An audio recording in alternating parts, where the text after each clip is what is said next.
Muy buenos días o buenas tardes, queridos compañeros. Es un gusto saludar a todos. Quisiera saber, por favor, si me copian. ¿Me escuchan? Doctor, buenas tardes. Sí se le escucha. Muy bien, muchísimas gracias. Bien, agradecer a todos ustedes su presencia en la sala virtual. Vamos a empezar la clase con un nuevo tema, el tema 7 del programa, que se denomina la organización, la competencia y la jerarquía administrativa. Es un tema igual de mucha importancia para entender cómo luego la administración pública puede y se espera o se exige que la administración pública y los poderes públicos cumplan con aquello que ya es un referente importante para ustedes, que es que el Estado cumpla con el otorgamiento y la satisfacción de las necesidades colectivas. Por favor, me esperan un minutito.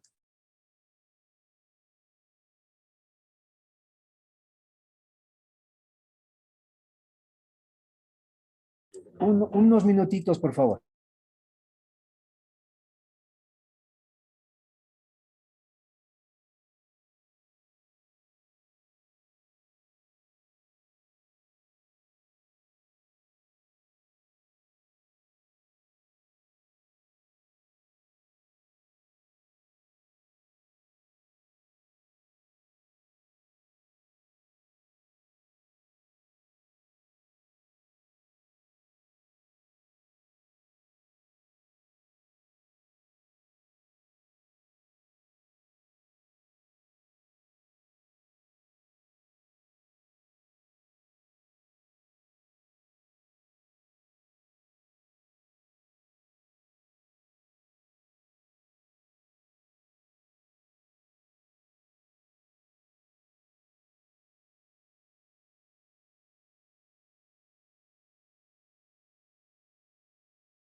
Sí, bien, mil disculpas, queridos compañeros. Entonces, les decía que este es un tema importante porque tiene que ver con toda esa dinámica organizacional del Estado como tal, de los poderes públicos como tales, pero principalmente de la organización que tiene que ver con el funcionamiento de la administración pública, entre paréntesis, órgano ejecutivo, poder ejecutivo, ¿sí?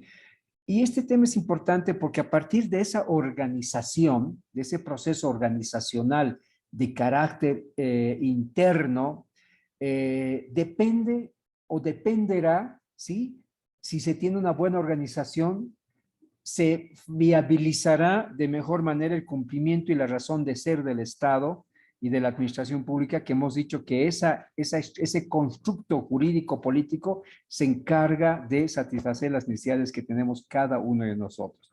Por eso es importante comprender el alcance y la importancia de este eje temático relacionado con la organización. Pero además de la organización, una vez que una administración pública, los poderes y el Estado como tal, constituido por diferentes poderes del Estado, se encuentra debidamente organizado, ¿sí?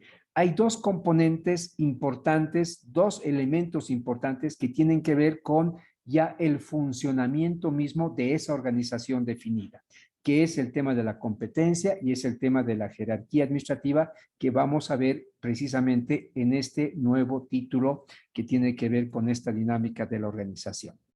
Entonces, empezando ya con esta temática, cabe mencionar que para que el Estado pueda cumplir sus funciones de orden social, de orden económico, de orden jurídico, de orden administrativo, etcétera, necesariamente debe realizar una actividad que se denomina organización administrativa. ¿Sí? Ese es un primer elemento que tiene que quedar claro. Y además, en esa organización administrativa se tiene que perfilar cuáles van a ser las formas y mecanismos de interrelación y de coordinación que tiene que haber entre las distintas funciones de la administración pública y en sí del Estado, de manera tal que existe una organización adecuada, eficiente, suficiente, oportuna, que viabilice la función del Estado. Y vuelvo a reiterar, aquí es necesario comprender que esa adecuada organización que despliega el Estado en su funcionamiento interno y en su funcionamiento de interrelacionamiento y coordinación con todas las áreas de los poderes públicos, es lo que finalmente va a determinar que tengamos una administración pública buena, eficiente, oportuna, transparente, etcétera, etcétera, ¿sí? Para definir una organización en la línea que estamos mencionando, por supuesto que es un tema complejo. Imagínense ustedes todo el andamiaje institucional que comprende la administración pública boliviana. Es, por cierto, complejo. Y es más complejo en el caso boliviano después de la nueva Constitución Política del Estado, porque cambiamos radicalmente una concepción organizacional y de funcionalidad de la administración pública y los poderes públicos. Para empezar, ya no tenemos solamente 3 poderes públicos como lo teníamos con la Constitución del 67, el legislativo, el judicial y el ejecutivo, sino que a eso se suma hoy día el órgano electoral, por ejemplo. ¿Sí? Por otro lado, en la Constitución 67 teníamos un país concentrado, unitario, y que desplegaba la administración pública, sus funciones, a través de representaciones departamentales, pero que eran funcionales o dependientes. Hoy día, con la nueva Constitución, se aplica un criterio completamente diferente porque introduce el concepto de los regímenes autonómicos o el régimen autonómico que conceptualiza verdaderos órganos legislativos y verdaderos órganos ejecutivos en las distintas instancias que conforman el poder, los poderes del Estado y las administraciones públicas del Estado. No se olviden, por ejemplo, que si hablamos de la ciudad, del departamento de Santa Cruz, hay un gobierno departamental representado por el gobernador y hay una instancia legislativa que es la asamblea departamental, y por debajo de esa instancia tenemos en la ciudad, en todas las ciudades, los consejos municipales, que son los órganos legislativos, y los gobiernos ejecutivos, que son los alcaldes, ¿sí? Entonces, fíjense ustedes la dinámica tan compleja que despliega la Constitución Política del Estado. Entonces, con esas consideraciones se vuelve aún mucho más importante y fundamental definir esa ruta crítica organizacional con los mejores criterios posibles. Y para eso, para determinar una adecuada organización de la administración pública, una adecuada organización de los poderes públicos y del propio concepto de Estado como tal, el derecho administrativo propone desde el punto de vista doctrinal y teórico la observación de 5 elementos, 5 ejes temáticos que deben considerarse al momento de definir y de establecer una organización de lo que llamamos Estado, poderes públicos y en sí la administración pública. ¿Cuál es ese primer elemento? ¿Cuál es el primer elemento que refiere el derecho administrativo? El primer elemento es establecer una adecuada definición y establecimiento de la división territorial de un Estado. ¿Sí? Si queremos organizar adecuadamente el Estado como tal, ¿sí? Y sabemos que uno de los elementos de cualquier Estado es el territorio, ese ámbito territorial perteneciente a un país y por lo tanto a un Estado con sus distintos poderes públicos, etcétera, tiene que adecuadamente ser objeto de una división territorial. ¿Sí? De manera tal que de manera objetiva, ¿sí? Esa división territorial que se establezca, que se defina, pueda inducir al cumplimiento de las funciones del Estado y de la administración pública de la manera más óptima y de la manera más oportuna y objetiva posible.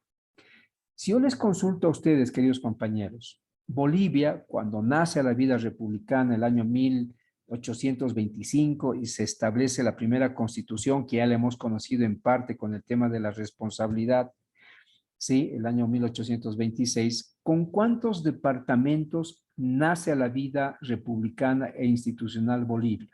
¿Alguien tiene una idea? ¿Con cuántos departamentos nacemos a la vida republicana? Nacemos con 5 departamentos, doctor. Exactamente, entre ellos La Paz, Santa Cruz, ¿tú te acuerdas los otros departamentos? Potosí, Oruro. Oruro y Cochabamba, ¿no? Creo que así era. Entonces, fíjense ustedes, Bolivia nace con 5 departamentos. Es decir, nace con una determinada división territorial. En ese momento, no sé exactamente qué elementos han primado, qué elementos se han considerado para definir que Bolivia nazca con 5 departamentos. Pero a lo largo y en el transcurso del desarrollo de la vida institucional boliviana y de su Estado y de su administración, se añaden 4 departamentos nuevos hasta constituir a la fecha los 9 departamentos que hoy día tiene nuestro país. ¿Sí? Beni, Pando, Tarija, etcétera. No recuerdo bien cuáles son los departamentos, pero en total, ¿sí? Se van complementando con 4 departamentos adicionales. ¿Sí? Eso tiene que ver con la definición de la división territorial. Tampoco conozco exactamente cuáles han sido digamos, los argumentos, los motivos y las especificaciones o los criterios técnicos, jurídicos, administrativos, etcétera, que hayan definido la creación de los 4 siguientes departamentos hasta conformar los 9 departamentos que hoy día tiene Bolivia. Pero lo que sí sé es que en la Asamblea Constituyente del año 2008, ¿sí? Cuando se empieza a discutir la nueva Constitución, se toma nuevamente o se asume un nuevo debate, una nueva discusión sobre este mismo punto. Este punto de definir cómo va a estar el tema de la división territorial, que se hace el año 1825 y el año 1826 al momento de la fundación de la nueva república y la dotación de su nueva constitución, y que años después se va complementando con 4 departamentos más, esa discusión, esa motivación para definir ese nivel de división territorial, nuevamente se pone en vigor al momento de la nueva y última Asamblea Constituyente del año 2008. ¿Sí? Y en ese ámbito, para definir y repensar la división territorial que necesita Bolivia, se discute la creación de un 10º departamento. ¿Alguien sabe a qué probable departamento se estaba apuntando como un nuevo departamento a ser creado? ¿Alguien sabe? El Chaco, quizás, doctor. Exactamente. Se discutió con mucha dedicación, con mucha euforia, la creación del 10º departamento referido precisamente al departamento de El Chaco, ¿sí? Y tú me puedes decir por qué se discutió la creación de un supuesto 10º departamento denominado El Chaco. ¿Tienes la respuesta a eso? Bueno, principalmente yo escuché esto en el contexto de los recursos de hidrocarburíferos, ¿no? Que comparte esta región del Chaco, que es parte de Sucre, de Tarija y de Santa Cruz. Exactamente. Es por esto que se discutía acerca de la administración de estos recursos de manera regional. Exactamente. Fíjense ustedes, el 2008 renace una antigua discusión de la creación de un espacio propio, de un lugar que genera mucha riqueza, que distribuye y genera mucha riqueza para gran parte del país, pero como territorio original que origina esa riqueza, hay bastantes críticas que es una zona muy rica, pero poco desarrollada, que es la zona chaqueña, ¿sí? Entonces, esta zona y los chaqueños decían y proponían que si ellos son los productores donde está todo el tema concentrado de la riqueza hidrocarburífera del país, no es posible, no es justo que esa zona no tenga el desarrollo como tienen el desarrollo otros lugares del país, hablando de Cochabamba como tal, La Paz, etcétera, etcétera. Entonces, se propuso y se armó el debate sobre la creación del 10º departamento. Esa discusión, si bien fue profunda y digamos, dura, ¿no? Finalmente no prosperó y se mantuvieron los 9 departamentos, ¿sí?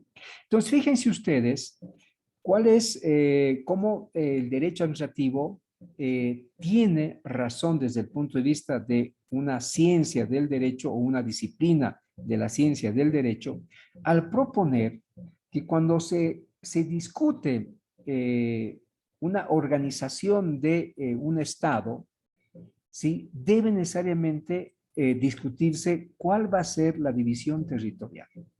Y esa división territorial tiene que seguir algunos lineamientos. Esa división territorial tiene que estar definida en base a la forma geográfica del país. Tiene montañas, tiene valles, tiene divisiones naturales como ríos, como lagos, como cordilleras, como cadenas montañosas, etcétera, etcétera. Hay varios elementos, inclusive de orden climatológicos, medioambientales, riqueza natural, etcétera, que es lo que se tiene que discutir para definir la división territorial de cualquier estado, para que esa división territorial establecida y definida de la mejor manera posible pueda coadyuvar primero a una presencia integral del Estado en todo su territorio, y segundo, para que esa división territorial, con la presencia de la institucionalidad del Estado en todo el territorio, promueva una adecuada atención de las necesidades de la población. ¿Sí? ¿Por qué creen ustedes que hemos perdido en el fondo la guerra del Pacífico? ¿Por qué creen ustedes que hemos perdido, o cuáles son las razones por las que hemos perdido la guerra del Acre? Las 3 guerras que hemos tenido con Paraguay, la guerra con Brasil, la guerra con Chile, 3 guerras que hemos afrontado como Bolivia, las 3 las hemos perdido. Y ustedes saben o se pueden imaginar por qué hemos perdido esas guerras. Aparte de que no teníamos, digamos, el equivalente a los ejércitos que tenían los países con los que nos hemos enfrentado, excepto Paraguay, que tenía un desarrollo económico o igual, inclusive menor que Bolivia en esas épocas. ¿Alguien se imagina por qué hemos perdido básicamente esas batallas, esas guerras? Doctor, buenas tardes. Sí, adelante, David. Sí, doctor. Bueno, tal vez una de las consecuencias sería el desarrollo en cuanto a la parte, se puede decir, carretera, ¿no? O sea, estamos limitados para desplazar tropas a a esos campos de concentración en los cuales se han desarrollado estos combates. Así es. Lourdes, ¿tú quieres manifestar algo? Sí, doctor, referente, digamos, el por qué hemos perdido en la guerra del Acre, estábamos para ganar, ¿no? Y ahí es lo que se ha pasado el desastre de Camarones, y que estaba a la cabeza del general Buendía, que la mayoría de la tropa de esta segunda, porque la primera ya estaba siendo vencida en el Acre, eran paceños, orureños y potosinos, esta segunda avanzada, ¿ya? Entonces, por eso mismo hecho se le conoce como el infierno verde, lo titulan, porque no solamente íbamos a ir a pelear al Acre, al desierto, sino también a la selva. ¿Y qué es lo que han hecho? Han llegado a una comunidad, no recuerdo el nombre, y la gente los ha recibido de muy buen corazón, al extremo de hacerlos tomar. Los soldados han bebido, estando a cargo del general, el general ha permitido que beban, y al día siguiente tenían que partir al Acre a pelear, pero ya en vez de llevar agua en sus cantinfloras han llevado chicha. Entonces, usted sabe, después de una bebida de esa envergadura, los soldados no estaban capacitados para pelear, muchos han muerto en el desierto. Entonces, ese es otro fundamento también, ¿por qué se ha perdido? Porque si iban a llegar los soldados en buen estado, íbamos a ganar en el Acre. No había la posibilidad de que perdamos porque era el refuerzo. Eso, doctor. Gracias, querida Lourdes. Miren, las explicaciones que da el primer compañero y el segundo están orientadas a identificar la razón por la que hemos perdido. Un segundito. O en el salón de... Entonces, fíjense ustedes, la razón principal por la que perdemos todas estas guerras, en la que perdemos gran territorio del país, toda la costa pacífica, gran parte del sector del Chaco, etcétera, lo hacemos porque Bolivia tenía una extensión territorial tan grande, pero lo que le faltaba era presencia del Estado. ¿Sí? Cuando enfrentamos esos procesos de guerra, tenemos que desplegar de los centros urbanos más poblados, La Paz, Oruro, etcétera, un despliegue importante de efectivos militares a las zonas de combate. Entonces, ¿qué es lo que se evidencia en esa realidad? Es que el Estado boliviano no tiene o no tenía presencia efectiva en todo el territorio y no tenía presencia efectiva en nuestras fronteras. De manera tal que eso ha incidido enormemente en que Bolivia no tenga la capacidad de respuesta militar inmediata y efectiva, y peor con lo que nos dice Lourdes de esos pasajes de que los soldados se han dedicado a beber, etcétera. Todos esos elementos, por supuesto, contribuyen, ¿no? Entonces, esta idea de la división, una adecuada definición de la división territorial de un Estado, es fundamental identificar geográficamente cómo estamos, cuál es nuestro territorio, cuáles son las características de nuestro territorio. No vamos a dividir un territorio, un departamento en dos si a través de ese territorio atraviesa, digamos, un lago o un río. Es mejor concentrar la división territorial, un territorio de un lado del río y otro del otro lado del río, para que puedan tener una mejor atención y se pueda viabilizar una mejor presencia de las instancias del Estado, ¿sí? Entonces, este es un tema importante y como les he comentado la última vez que en el caso boliviano se volvió a discutir la división territorial, que fue en la Asamblea Constituyente, los chaqueños decían, nosotros queremos nuestro propio territorio porque queremos desarrollarnos como se han desarrollado producto de nuestra riqueza otros departamentos y otras regiones del país. No tuvieron éxito. De pronto hubiera sido una alternativa importante tener finalmente un 10º departamento que pudiera generar un desarrollo más integral de zonas del territorio nacional, ¿cierto? Por lo tanto, este tema de la división territorial no es un tema estático, como ustedes verán. A lo largo de la vida institucional de Bolivia, nacemos con 5 departamentos, se complementa con 4 y no se debe perder de vista la posibilidad de que se vuelva a discutir para reponer o para implementar un 10º departamento o los departamentos que se vean por conveniente. Eso a nivel de los departamentos, pero hay otra discusión a nivel ya de los subterritorios. Hasta el año 1900, etcétera, existían 200 y pico alcaldías o municipios en el país. Hoy día estamos bordando y superando los 300 municipios. ¿Qué significa eso? Que también hubo una reorganización permanente del ámbito municipal. Se han creado con el transcurso del tiempo nuevos municipios en nuevas zonas geográficas del país. ¿Esto con qué finalidad? Con la finalidad de que la atención a las necesidades de la sociedad sean más eficientes, más oportunas y principalmente más directas. ¿sí? ¿De qué sirve tener, digamos, concentrada el servicio de agua potable en la ciudad de La Paz?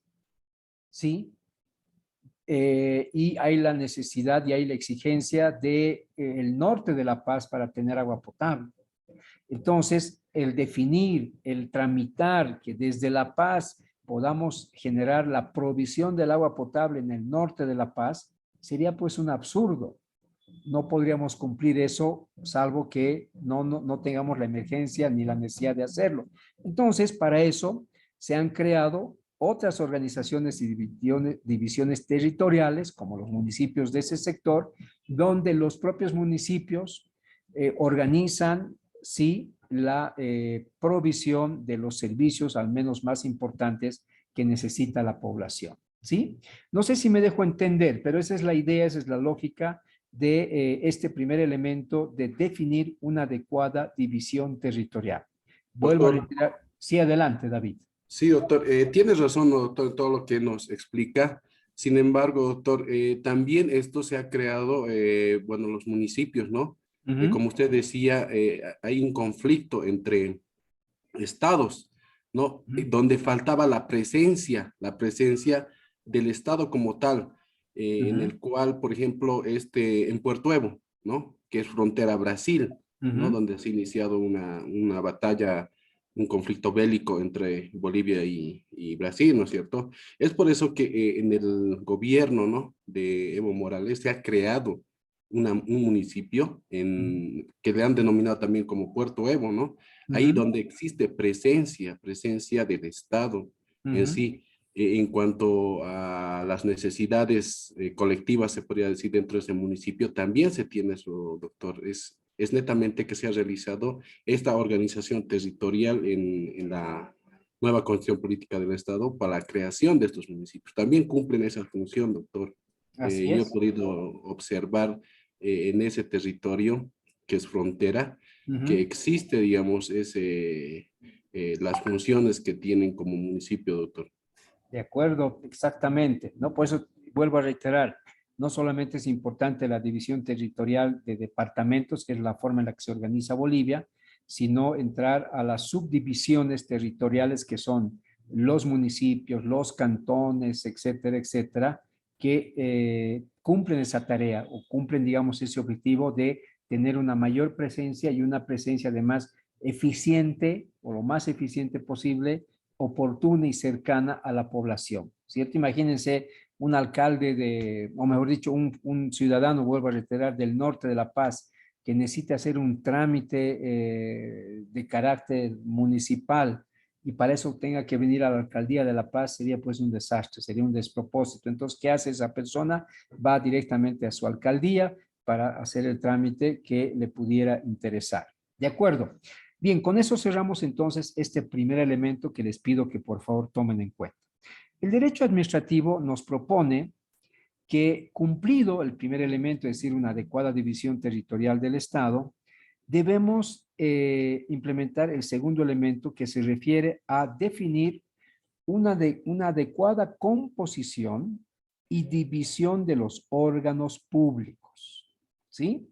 Es decir, una vez que hemos definido la división territorial sobre el cual queremos construir una sociedad, sobre la cual queremos construir un Estado, lo siguiente es definir la composición y la división de los órganos públicos. ¿Qué significa esto? Que tenemos que pensar cuántos poderes del Estado queremos o necesitamos.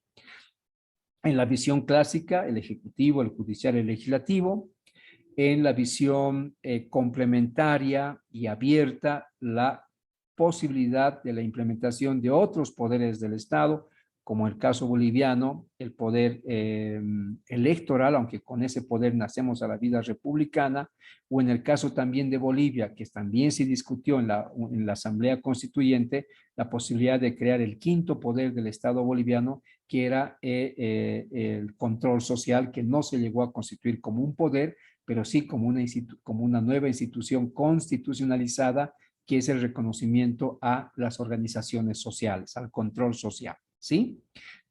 Y además de definir esa composición, digamos, principal, también tiene que definirse cuáles van a ser la composición de los órganos, de las entidades que van a formar parte de la administración pública boliviana, ¿sí?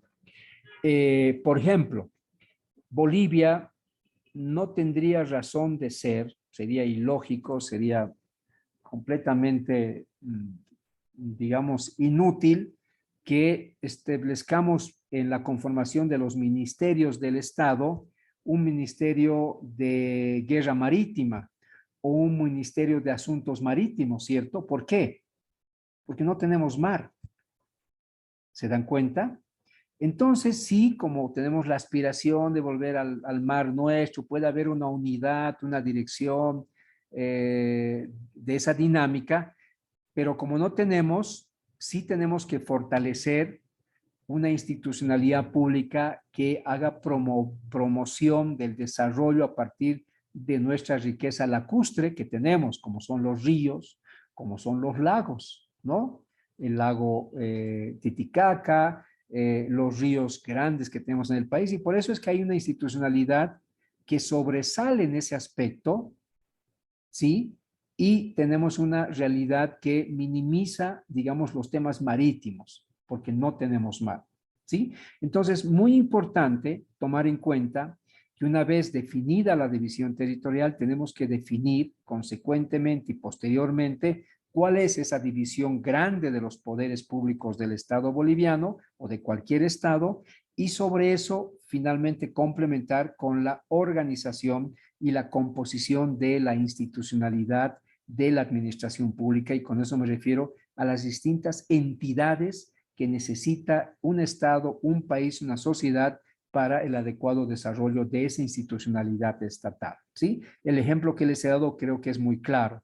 Sería un absurdo tener un ministerio del mar cuando no tenemos mar, pero sí es importante tener una institución fuerte para compensar lo que no tenemos en una institución que promueva el desarrollo de la riqueza lacustre que tenemos, que me refiero a los ríos navegables que tenemos, poderosos y grandes, y la administración del lago más grande e importante que tenemos, que es el lago Titicaca, ¿cierto? Entonces, en ese sentido, hay que entender este segundo componente, este segundo elemento que va complementando una adecuada organización de ¿qué? Del Estado boliviano y de la administración pública, en este caso boliviana.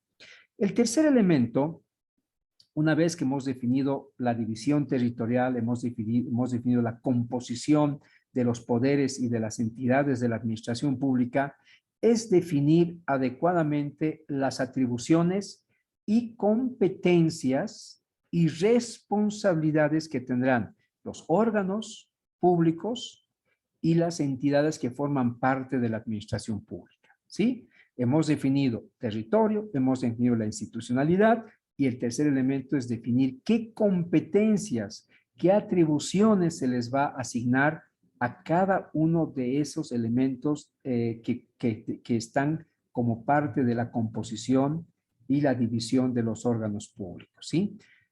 Y en esto hay que tener mucho cuidado, porque lo que puede generar una mala definición de atribuciones y competencias, ¿sí?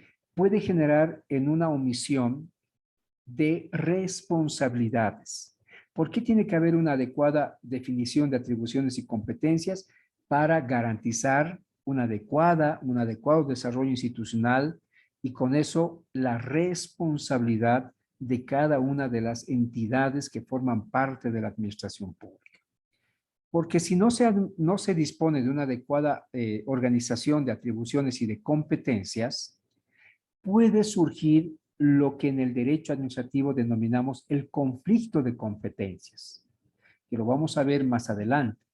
El conflicto de competencias que se pueden presentar por un choque de competencias por parte de dos entidades que cumplen y se les asignan las mismas competencias, o por una ausencia de entidades que a ninguna de ellas se les reconoce y se les asigna competencias en determinados temas importantes. Entonces, para evitar eso y para que la administración pública camine sobre rieles y no se genere atropellos entre sí, tiene que haber una adecuada definición de las atribuciones y las competencias que tiene que tener cada una de las entidades que forma parte de la administración pública y de cada uno de los poderes públicos que conforma el Estado boliviano. ¿Sujeto a qué? Sujeto a que se pueda definir adecuadamente la responsabilidad, ¿sí? Si no funcionan bien los vuelos aéreos en Bolivia, no podemos atribuirle responsabilidad al Ministerio de Salud, ¿verdad? Es el Ministerio de Transporte el que tiene el manejo del tema de transporte en Bolivia. Y si se trata del tema específicamente del transporte aéreo, no podemos responsabilizar por una mala administración del transporte aéreo boliviano a, digamos, la agencia de turismo boliviana, sino hay una entidad responsable que se llama DGAC, etcétera, ASANA, ¿no? Que son las entidades que son los responsables por una adecuada atención, una adecuada administración y funcionamiento del tema aeroportuario y del transporte aéreo en Bolivia. ¿Me dejo entender? ¿Sí? Entonces, Sí, doctor. ese es el cumplimiento del tercer elemento. Y una Doctor, vez, sí, adelante, David. disculpe, aquí puedo dar un ejemplo, doctor, Claro. en cuanto a esos conflictos de competencia, atribuciones que se tienen, ¿no? Por supuesto. Hace gestiones pasadas, no recuerdo el año exactamente, la policía boliviana quiso ingresar a brindar seguridad, patrullaje en los espejos de agua, o sea, es decir, en el lago o en los ríos que se tienen en el oriente, ¿no es cierto? Sin embargo, que esta competencia, esta atribución estaba a cargo de lo que es la Armada Boliviana, ¿no? Entonces, ahí ha surgido un conflicto de competencias, porque la policía boliviana alegaba de que tiene que realizar su patrullaje en todo el territorio boliviano, ¿no? Sin embargo, dentro de lo que es una ley, la ley de capitanías de puertos, si no me acuerdo, si más no recuerdo, es donde tiene esa atribución de ejercer este patrullaje fluvial lacustre, es designada, ¿no? Para la Fuerza Naval Boliviana, ¿no? Ese es el conflicto de competencias o atribuciones que puedo poner como ejemplo, doctor. Claro que sí. Y mira, en el caso de Bolivia es mucho más complejo y conflictos de competencia es básicamente el pan de cada día. ¿Sí? ¿Por qué? Por la amplitud que representa a partir de la nueva constitución los gobiernos autónomos. ¿Sí? Hay problemas y conflictos de competencia entre municipios con los departamentos o las gobernaciones, y peor aún, hay conflictos de competencia entre municipios. En el problema entre La Paz y el municipio de La Paz, el municipio de Palca, etcétera, hay unos conflictos diarios porque no se sabe hasta dónde llegan los límites de cada uno de esos territorios municipales. La persona que vive en un territorio con esa conflictividad no sabe si tiene que pedir permiso de autorización para construcción en el municipio de La Paz o en el municipio de Palca. Realmente, en el caso boliviano, en el caso municipal especialmente, hay una conflictividad muy grande de conflictos de competencia, que se ve empeorado o con mayor conflictividad a partir de las autonomías departamentales, las autonomías regionales y las autonomías municipales, ¿sí? Y vamos a ver más adelante, cuando estemos viendo el tema de competencias, ¿sí? Que prevé el derecho administrativo esa conflictividad, que hasta es natural que existan conflictos de competencia, pero vamos a ver cómo resuelve el conflicto de competencias a partir de los lineamientos doctrinales del derecho administrativo. Pero eso lo vamos a ver más adelante. Por el momento, entonces, tenemos ya 3 elementos que hemos visto. Adecuada división, adecuada composición y división de los órganos y una adecuada definición de asignación de atribuciones y competencias. El cuarto elemento, ¿cuál es? El cuarto elemento es implementar un correcto sistema y mecanismo de nombramiento y ejercicio de los funcionarios y entidades públicas. ¿A qué me refiero con este cuarto elemento? Un adecuado mecanismo de nombramiento y ejercicio de los funcionarios públicos y de las entidades públicas. Me refiero a que de nada sirve tener una excelente división territorial, una adecuada composición y división, una adecuada definición de las atribuciones de cada una de las entidades públicas. Si en el Ministerio de Salud, por ejemplo, ¿sí?, que tiene que ver con temas de salud, en vez de poner como ministro de Estado a un entendido en la materia, que debería ser siempre un médico con especialidades, con experiencia, ponemos a un ingeniero, por darles un ejemplo, ¿cierto? Entonces, es muy importante que las designaciones, los mecanismos de nombramiento, los mecanismos de definición de los que van a hacer operar finalmente al aparato estatal, a la administración pública, sean funcionarios que tengan el adecuado perfil, la adecuada y suficiente experiencia y la adecuada y suficiente capacidad para desempeñar un determinado cargo. ¿De acuerdo? Entonces, para eso, en los países de un adecuado desarrollo institucional, ¿qué se dispone? Se dispone mecanismos constitucionales que deben cumplirse para la designación de autoridades y debe principalmente implementarse lo que se llama la carrera administrativa, de manera tal que los que busquen ser funcionarios públicos, servidores públicos, puedan optar por esa vida y por ese desarrollo profesional con las garantías y seguridades que no va a venir un cambio de gobierno, un cambio de autoridad y los va a desvincular de la administración pública. Lo que no ocurre, o mejor dicho, lo que ocurre permanentemente en Bolivia. Y por eso gran parte de los desastres de nuestra administración pública es que no tenemos institucionalizada una verdadera aplicación de una carrera administrativa. Entonces, sucede, en el caso boliviano, que hay un cambio de gobierno y cambian todos los funcionarios públicos. Ni siquiera solamente en un cambio de gobierno, hay un cambio de autoridad dentro del mismo gobierno y la gran mayoría sale por el cambio de autoridad. ¿Sí?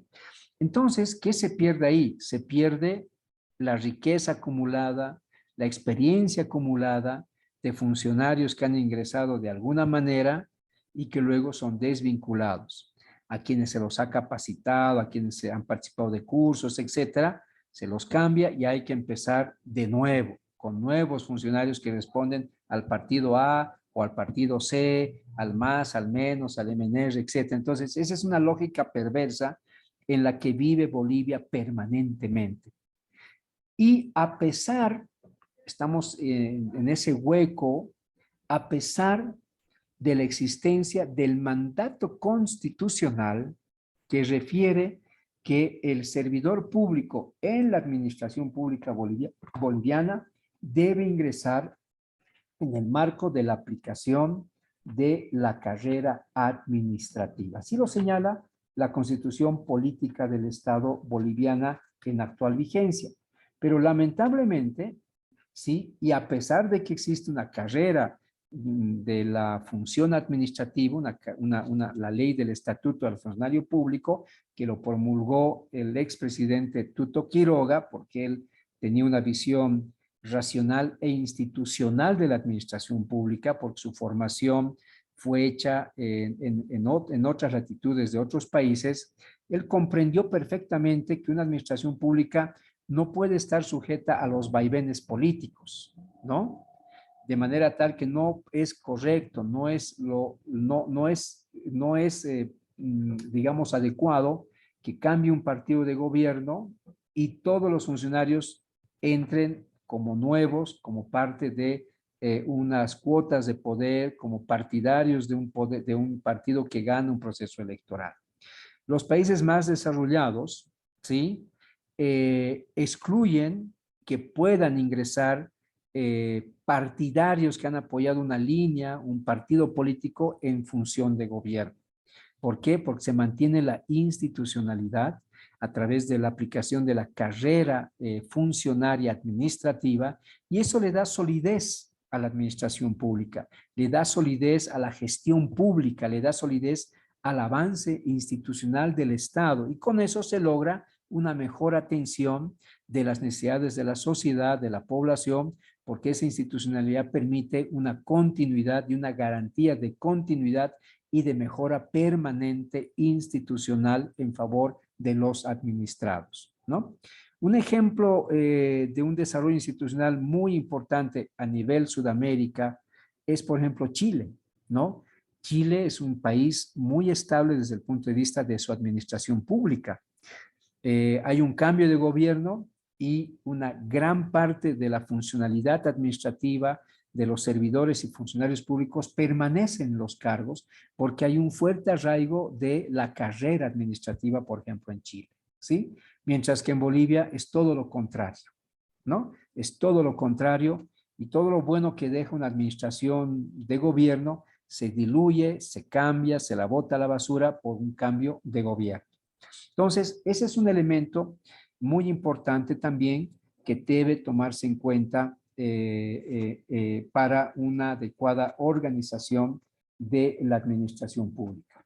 Estaba tratando de buscar el precepto constitucional, pero ahorita en este momento no lo encuentro. Entonces, si alguno de ustedes identifica el artículo pertinente de la Constitución, nos avisa para hacer la referencia de lo que estoy diciendo, que la administración pública boliviana debe regirse bajo los preceptos de la aplicación de una ley y de una carrera administrativa, ¿de acuerdo? Si no lo encuentro ahora, más adelante lo voy a buscar y si alguien lo encuentra, me avisa, por favor.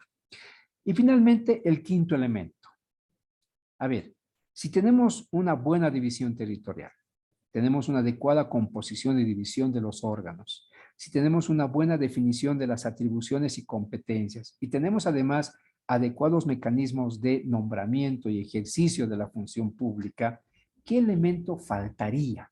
¿Qué elemento es el que cierra un esquema propuesto por el derecho administrativo para garantizar que la administración pública, independientemente de su ideología política, independientemente de su corte ideológico, pueda funcionar bien? ¿Alguien se imagina cuál es ese quinto elemento? La palabra, doctor. Adelante, Mario. Sería fiscalizar con normas estrictamente que se refiera, digamos, a responsabilidades administrativa, ejecutiva, judicial, penal, no sé, algo así parecido, doctor. Gracias. Gracias, exactamente. Miren, si tenemos un proceso de construcción de una carretera, un hospital, un proceso de contratación de cualquier bien o de cualquier servicio, puede aparentemente estar bien llevado a cabo, puede aparentemente ser transparente, ser útil y eficiente para lo que necesita la sociedad, etcétera, ¿sí? Pero, como ustedes saben, en toda administración pública, cualquier administración pública que se trate, la más poderosa, como puede ser Estados Unidos, etcétera, en todas las administraciones públicas, en todos los estados, los recursos que son recursos escasos. Y al ser recursos escasos que provienen de la tributación y de otras fuentes de ingreso para el Estado, que les sirven y están destinados para cumplir el objetivo de satisfacer las necesidades que tiene la colectividad, ¿sí? Y al ser recursos escasos, ¿qué necesitamos? Necesitamos garantías objetivas de que esos recursos escasos en la China, en Estados Unidos o en Bolivia sean ejecutados, asignados y gastados de forma adecuada. Entonces, ¿cuál es la forma de garantizarnos a los que somos parte de un Estado, de una sociedad, que eso suceda, independientemente del Estado de que se trate? Solamente podemos garantizar, certificar y verificar que así estén sucediendo las cosas si tenemos adecuados mecanismos de fiscalización. Entonces, el quinto y último elemento para garantizar una adecuada organización de la administración y los poderes públicos y del Estado es implementar mecanismos adecuados de fiscalización. ¿De qué? De los recursos con los que cuenta y utiliza la administración pública para los fines supremos que es satisfacer las necesidades de la colectividad. En el caso boliviano, ¿cuáles son esos mecanismos de fiscalización? Están ahí la Contraloría General del Estado, la Procuraduría General del Estado, ¿no? Instituciones que van acompañadas de una institucionalidad complementaria y de un complejo conjunto normativo que viabiliza las tareas de estas dos instituciones importantes que deben realizar las gestiones de fiscalización de todo el quehacer del Estado y del quehacer de la sociedad que se relaciona con el Estado. ¿Quién me dice otra instancia importantísima de fiscalización? Aparte de los que he nombrado, es decir, la Contraloría y la Procuraduría. ¿Alguien se imagina? La Asamblea Legislativa, doctor, Exactamente. puede pedir, puede pedir informes, ¿no? Así Informes es. orales, escritos. Exactamente. Exactamente. En la línea que dice David, efectivamente, otra instancia fiscalizadora por excelencia, cuyas competencias sobresalen en este tema, no solamente es la Asamblea Legislativa Nacional, que está en la plaza, cuyos miembros del Parlamento tienen competencia fiscalizadora sobre todos los poderes públicos, sobre toda la institucionalidad pública, sino también los gobiernos departamentales a través de sus asambleas departamentales o los consejos municipales en los municipios, etc. Entonces, hay una vasta institucionalidad boliviana establecida en la administración pública boliviana que cumple esa tarea de fiscalizar. ¿Sí? ¿Con qué finalidad? Con la finalidad de garantizar que los recursos escasos que tiene el Estado, la población, se administren de la mejor manera. ¿Y qué ocurre cuando se evidencia una mala administración, un mal uso de los recursos? Como también decía David, se implementan y se aplican todos los mecanismos correctivos que son la identificación de las responsabilidades que hemos visto en la clase anterior. Ejecutiva, administrativa, penal, civil, etcétera, ¿no? Con las limitantes que tenemos para el caso boliviano, pero se activan precisamente esas alertas y esos mecanismos correctivos para evitar malos manejos en el ámbito del ejercicio de la función pública. Muy bien, compañeros.